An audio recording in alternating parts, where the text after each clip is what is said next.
Hello students, स्वागत है आप सभी का। और आज हम पढ़ रहे हैं हाई स्कूल मैथ्स में चैप्टर 6 त्रिभुज। तो स्टूडेंट्स, आपकी आने वाली परीक्षा के लिए इस पार्ट से संबंधित प्रश्न बहुत ज़्यादा इंपॉर्टेंट हैं। इस पार्ट से 9 या 10 नंबर का प्रश्न आता है। 1 या 2 नंबर में जो प्रश्न इस पार्ट से पूछे जाते हैं उनकी चर्चा मैंने अपने पिछले वीडियोज़ में की है। आज हम पढ़ेंगे इस पार्ट से पूछे जाने वाले 6 नंबर के प्रश्नों को। और स्टूडेंट्स, त्रिभुज वाले पार्ट्स में 3 प्रमेय हैं और इन तीनों प्रमेय में से कोई एक प्रमेय आपके पास अवश्य परीक्षा में पूछी जाएगी। तो हम एक एक करके इन तीनों प्रमेय को पढ़ेंगे और इनका सत्यापन करेंगे। परीक्षा में यही प्रश्न पूछा जाता है, कोई प्रमेय दी गई होगी और आपको उस प्रमेय को प्रूफ करना होगा। तो सबसे पहले जो प्रमेय है वो है बेसिक प्रोपोर्शनैलिटी थ्योरम, या जिसको हम बोलते हैं आधारभूत आनुपातिकता प्रमेय। और इसी प्रमेय को कहते हैं स्टूडेंट्स थेल्स प्रमेय। और इस प्रमेय को हमने कई बार पढ़ा है, अपने सवालों में हमने इसको अप्लाई किया है। आज हम इसका सत्यापन करना सीखेंगे और ये प्रश्न वेरी वेरी वेरी इंपॉर्टेंट है। कई बार प्रश्न में सिर्फ इस प्रकार से आता है कि आधारभूत आनुपातिकता प्रमेय लिखिए और उसको सत्यापित कीजिए, या कई बार प्रमेय का स्टेटमेंट लिखा हुआ होता है और आपको उसको सिद्ध करना होता है। अर्थात प्रश्न इस तरह से आता है कि सिद्ध कीजिए किसी त्रिभुज की एक भुजा के समांतर खींची गई रेखा अन्य दो भुजाओं को समान अनुपात में विभाजित करती है। जब आप इस प्रमेय का सत्यापन करने जाएंगे तो सबसे पहले आप एक रफ फिगर बनाएंगे, एक त्रिभुज इस तरह से, और यहाँ पर लेंगे। दिया है तो क्या दिया है आपको, एक त्रिभुज दे रखा है, त्रिभुज ABC में, और जो त्रिभुज की भुजा है BC, तो BC के समांतर एक रेखा खींची गई है DE। ठीक है, BC और इसको समांतर रेखा खींच गई DE, तो इसको लिख दिया BC समांतर है DE। ठीक है, तो अब हमें क्या सिद्ध करना है, तो यहाँ पर अगली स्टेप आएगी, सिद्ध करना है AD बटे DB बराबर AE बटे EC। ठीक है, तो इस रेखा DE ने त्रिभुज की अन्य दो भुजाओं को, यानी कि जिस भुजा के पैरेलल है उसको छोड़ करके बाकी जो दो भुजाएं हैं उनको समान अनुपात में विभाजित किया है। तो हमें क्या सिद्ध करना है कि AD अनुपात DB बराबर AE अनुपात EC। अगर आप इंग्लिश मीडियम के हैं तो आपको कोई दिक्कत नहीं होनी चाहिए। दिया है तो हम यहाँ पर लिख देंगे गिवन, और सिद्ध करना है तो यहाँ पर लिख देंगे टू प्रूव। तो स्टूडेंट्स, प्रत्येक थ्योरम को प्रूफ करने के लिए कोई कंस्ट्रक्शन करनी होती है, कुछ रचनाएं करनी होती हैं, और वो रचनाएं प्रत्येक प्रमेय के लिए अलग अलग होती हैं। तो इसलिए आपको ये ध्यान रखना होगा। मैं बता रहा हूँ आपको कि इस प्रमेय को सत्यापित करने के लिए आपको क्या क्या रचनाएं इस त्रिभुज में करनी है। तो सबसे पहले लिखेंगे हम यहाँ पर रचनाएं। देखिए, सबसे पहले आपको यही त्रिभुज दोबारा बनाना है, त्रिभुज ABC, और BC के समांतर एक रेखा खींच देनी है DE, जो कि इस AB को बिंदु D और AC को बिंदु E पर काटती है। और इसके बाद अब रचना का जो चरण है, पहला काम है बिंदु B से E को तथा बिंदु D से C को मिलाया। ये बिंदु B को E से मिलाया, यानी रेखा BE खींची, और इसी प्रकार से D को C से मिलाया और रेखा DC खींची। तो यहाँ पर क्या होगा, इस तरह से दो त्रिभुज बन जाएंगे आपके पास, DBE एक त्रिभुज जिसकी भुजाएं DB और DE हैं, और एक तीसरी भुजा वो है जो आपने रचना से बनाई है। और इसी प्रकार से जब आप D को C से मिलाएंगे तो फिर एक और त्रिभुज बन जाएगा DEC। इसकी भुजाएं, एक तो DE वही है जो इस पहले वाले त्रिभुज की भुजा थी DE, वही भुजा इसके लिए भी DE हो गई, और एक भुजा हो गई EC, और एक तीसरी भुजा है जो आपने रचना से बनाई है। तो इन दोनों त्रिभुजों की विशेषता ये हो जाएगी कि ये दोनों त्रिभुजों का की एक भुजा कॉमन है, उसको हम आधार मान लेंगे। तो दोनों त्रिभुजों का आधार एक ही है। ठीक है, और ये दो समांतर रेखाओं के बीच में बनी हुई हैं। तो जब हम इनके क्षेत्रफल की बात करेंगे तो क्लास 9th में आप पढ़ते हैं कि अगर दो समांतर रेखाओं के बीच में दो त्रिभुज बने हुए हैं और उनका आधार एक ही है तो उनका क्षेत्रफल भी समान होगा। रचना का दूसरा चरण है बिंदु D से AC पर शेष लंब खींचा, यानी कि इस बिंदु D से और जो AC भुजा यानी कि इसके सामने वाली भुजा जो है उस पर लंब खींचा और इस लंब का नाम रख दिया DG। और तीसरा चरण क्या हो जाएगा, बिंदु E से AB पर शीर्ष लंब EF खींचा। बिंदु E से E है और इस पर शीर्ष लंब यानी इस रेखा के साथ नभ्यंतर कोण बनाती हुई रेखा खींची, तो ये हो जाएगा EF। ये 3 चरण रचना के कर दिए। और अब हमको प्रूफ देना है कि AD अपॉन DB यानी AD और DB का अनुपात ए ई और ई सी के अनुपात से कैसे बराबर है, तो इसके लिए लिखनी पड़ेगी हमें इसकी उपपत्ति या इसका प्रूफ। तो स्टूडेंट्स, इसके प्रूफ के लिए सबसे पहले हम देखेंगे ट्राइंगल ए डी ई, यानी कि ये जो समांतर रेखा खींची है इसके ऊपर का जो त्रिभुज बना है, तो उसको लिख देंगे हम area of triangle A D E, और इज इक्वल टू क्या होगा इस ट्राइंगल का एरिया, आप जानते हैं कि आधार और ऊंचाई का आधा होता है। तो एरिया ऑफ ट्राइंगल क्या होता है, half into base into height. इस ट्राइंगल के लिए अगर आप बेस लेंगे ए डी, तो उसके लिए हाइट हो जाएगी ई एफ, और दूसरी बार जब आप बेस लेंगे ए ई तो हाइट हो जाएगी डी जी। तो पहली बार अगर आप बेस ले रहे हैं ए डी, तो आप लिखेंगे 1/2 इंटू ए डी और इंटू हाइट हो जाएगी ई एफ। तो यह हो गया ई एफ। ठीक है, ट्राइंगल ए डी ई का एरिया आपने लिख दिया जब आपने साइड ली ए डी और उसका परपेंडिकुलर हो गया ई एफ। अब दूसरा त्रिभुज आपने लेना है कि जो ए डी ई के साथ जिसकी कॉमन साइड हो और उसके बेस आपको डी बी लेना है। तो ऐसा त्रिभुज कौन सा है, त्रिभुज है D B E. A D E के साथ मिला हुआ त्रिभुज डी बी ई, जिनमें कॉमन साइड डी ई है। तो अब आप इस त्रिभुज का क्षेत्रफल निकालेंगे। डी बी को अगर आप आधार लेंगे तो शीर्ष ई से इस डी बी पर अंदर की तरफ परपेंडिकुलर ड्रॉ नहीं होगा, बल्कि जब आप डी बी को आगे बढ़ाएंगे तब परपेंडिकुलर ड्रॉ होगा। तो वो परपेंडिकुलर यानी वो शीर्ष लंब होगा ई एफ। तो आप क्या लिख सकते हैं, अब आप यहाँ पर लिखेंगे area of triangle D B E is equal to हो जाएगा 1/2 इंटू साइड इसकी बी डी, तो बी डी या डी बी लिख देंगे और इंटू परपेंडिकुलर ई एफ। क्योंकि स्टूडेंट्स आप जानते हैं कि अगर आपके पास ये त्रिभुज है, अगर आपके पास इस तरह का त्रिभुज है और इस शीर्ष से आपको परपेंडिकुलर ड्रॉ करना है यहाँ, तो यहाँ पर ये 90 अंश का कोण नहीं बनेगा, क्योंकि इससे अगर आप परपेंडिकुलर ड्रॉ कर रहे हैं तो वो इस तरह से बनेगा और ये परपेंडिकुलर यहाँ पीछे की तरफ बढ़ाने पर मिलेगा। तो इस कंडीशन में ये इसका परपेंडिकुलर हो गया और ये इसका बेस हो गया, ये बेस और ये शीर्ष लंब।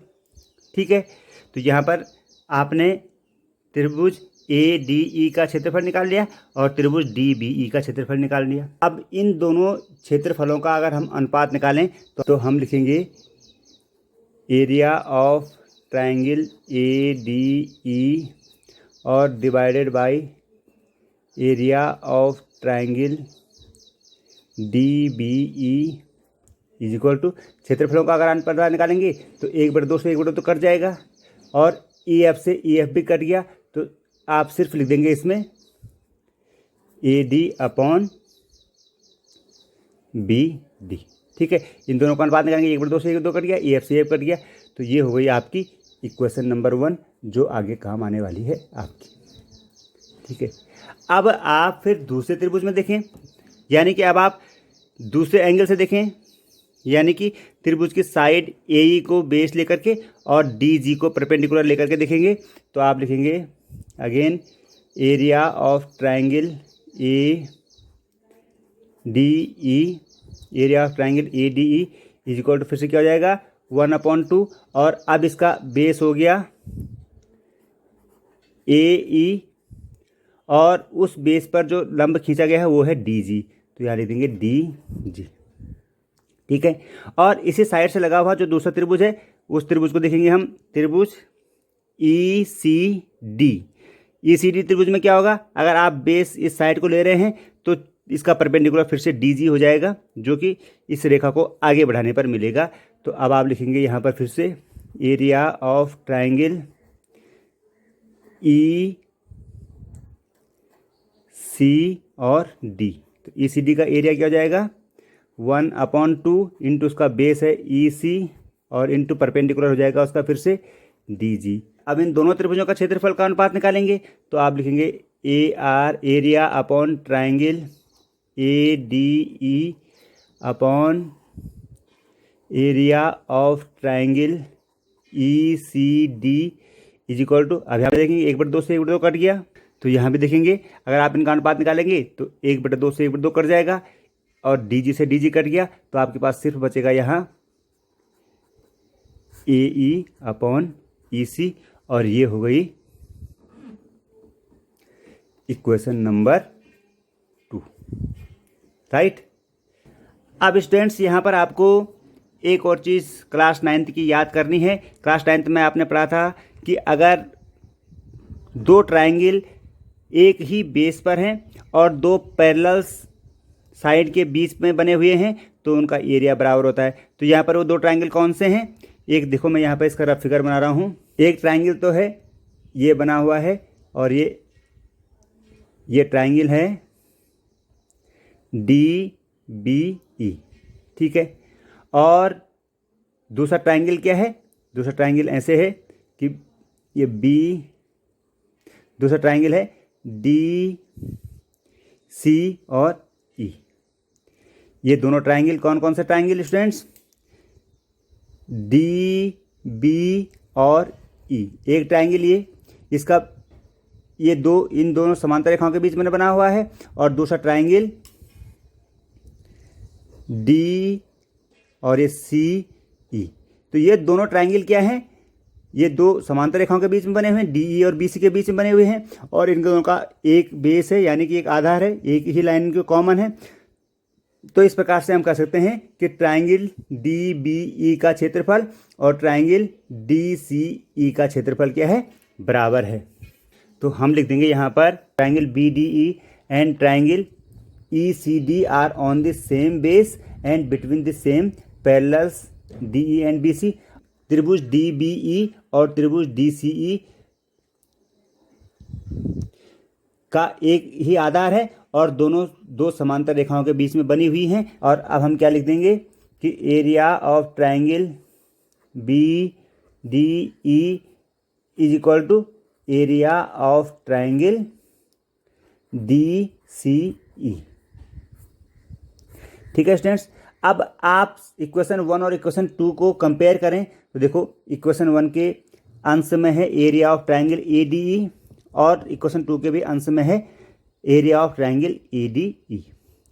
और इक्वेशन 1 के हर में है एरिया ऑफ ट्रायंगल DBE और यहाँ एरिया ऑफ ट्रायंगल ECD। और यहाँ से आपने इक्वेशन 3 से आपने लिख लिया कि इसका हर का जो त्रिभुज है, हर में जो त्रिभुज है उसका क्षेत्रफल DBE का और ECD का क्षेत्रफल बराबर है, DBE और ECD का क्षेत्रफल बराबर है। तो हमारे पास इक्वेशन 1 और इक्वेशन 2 में जो लेफ्ट हैंड साइड है वो बराबर हो गई, ठीक है। तो अब इन दोनों इक्वेशन के लेफ्ट हैंड साइड बराबर हो गई तो हम राइट हैंड साइड भी बराबर लिख सकते हैं। तो यहाँ पर एक सिंपल सी लाइन लिख देंगे आप कि comparing equation 1, 2 and 3 we get. अगर हम तीनों को कंबाइन कर दें या तीनों की तुलना करें तो हमको क्या मिल रहा है? हमको मिल रहा है कि इसका इक्वेशन 1 का लेफ्ट हैंड साइड इक्वेशन 2 के लेफ्ट हैंड साइड से बराबर है, तो इसका मतलब इक्वेशन 1 का राइट हैंड साइड इक्वेशन 2 के राइट हैंड साइड के बराबर होगा। तो हम लिख सकते हैं कि AD/BD is equal to AE/EC। और यही हमें प्रूफ करना था और ये हो गया इसका प्रूफ। तो स्टूडेंट्स आप समझ गए होंगे, बहुत सिंपल सा है। एक बार आपने पहले बड़े त्रिभुज की ADE के साइड AD लेकर के और उस पर लंब EF लेकर के और दूसरा त्रिभुज DBE का क्षेत्रफल का अनुपात निकालना है और फिर त्रिभुज AED का क्षेत्रफल और त्रिभुज ECD का क्षेत्रफल का अनुपात निकालना है और फिर दिखा देना है कि ये दोनों त्रिभुज जो समांतर रेखाओं के बीच में बने हैं इनका क्षेत्रफल बराबर है। तो इसलिए इक्वेशन 1 और इक्वेशन 2 के लेफ्ट हैंड साइड बराबर है तो उनके राइट हैंड साइड भी बराबर हो गए और हमने ये प्रूफ कर दिया। तो स्टूडेंट्स इस प्रकार से आपको 6 नंबर मिल सकती हैं और कई बार इस प्रश्न के साथ एक छोटा सा प्रश्न भी होता है। तो इस तरह के प्रश्न मैंने आपको सेक्शन A और B के जब सॉल्यूशन करवाए थे तब उसमें करवा रखे हैं, यानी उत्तराखंड परीक्षा तैयारी के भाग 2 में मैंने ये प्रश्न करवा रखे हैं आपको। तो उसका लिंक, उसका आई बटन मैंने यहाँ पर दे दिया है, आप उस आई बटन को क्लिक करके इससे आगे के प्रश्नों को पढ़ सकते हैं। तो स्टूडेंट्स अब इस थ्योरम को आप कुछ इस प्रकार से भी लिख सकते हैं। इसके 2 और कंक्लूजन हैं, उनको मैं आपको बताता हूँ कि देखिए, जैसे आपने यहाँ पर निकाला है कि ए डी और डी बी का अनुपात ए ई और ई सी के अनुपात के बराबर है, तो हम ऐसे भी लिख सकते हैं कि जो छोटा त्रिभुज बन रहा है ए डी, उसकी भुजा का अनुपात और बड़े त्रिभुज की भुजा यानी ए बी के अनुपात के बराबर है। तो पहला हमारे पास, तो इसका जो पहला सब्स्टिट्यूट हमारे पास आ रहा है उसको हम लिख सकते हैं कि ए डी यानी छोटे त्रिभुज की एक साइड और बड़े त्रिभुज की वही साइड ए बी, इनका अनुपात इसी प्रकार से उस त्रिभुज की छोटे त्रिभुज की साइड ए ई का और बड़े त्रिभुज की साइड ए सी का अनुपात भी बराबर होगा। इसको अगर आप हल करेंगे तो बहुत ही आसान है। आपके पास आपने रिजल्ट निकाला था A D upon B D is equal to A E upon E C. दोनों तरफ अगर आप एक जोड़ देंगे स्टूडेंट तो आप क्या लिखेंगे, A D upon B D के में भी एक जोड़ दिया और ए ई अपॉन ई सी में भी एक जोड़ दिया। तो अब आप क्या लिख देंगे स्टूडेंट्स, यहाँ पे देखो A D plus B D, तो A D plus B D को हमने लिख दिया, तो A D plus B D बराबर ए ई प्लस ई सी बटे ई सी में। अब आप देखेंगे A D plus B D यानी ए डी है ये वाली साइड और प्लस बी डी है ये, तो इन दोनों को जोड़ेंगे तो हो जाएगा ए बी और बटे बी डी और बराबर यहाँ ए ई और प्लस ई सी, तो इसको पूरे को लिख सकते हैं हम ए सी और बटे ई सी। ठीक है, और अब इनको आप रिवर्स कर देंगे तो ये हो जाएगा B D upon A B बराबर ई सी अपॉन ए सी। तो इस प्रकार से दूसरा कंक्लूजन आपके पास आ गया कि जैसे A D upon A B और ए ई अपॉन ए सी निकाला था, उसी प्रकार से हम यहाँ पर लिख सकते हैं कि A B upon B D जो हमने यहाँ से निकाल रखा है बराबर ए सी अपॉन ई सी। ठीक है, तो देखो A B upon D B बराबर ए सी अपॉन ई सी, इस तरह से भी हम लिख सकते हैं। तो इस प्रकार से आप इसे कई कंक्लूजन निकाल सकते हैं। तो ये हो गया आपके थेल्स पर में, और इसको आप आसानी से अपने पेपर में सत्यापित कर सकते हैं।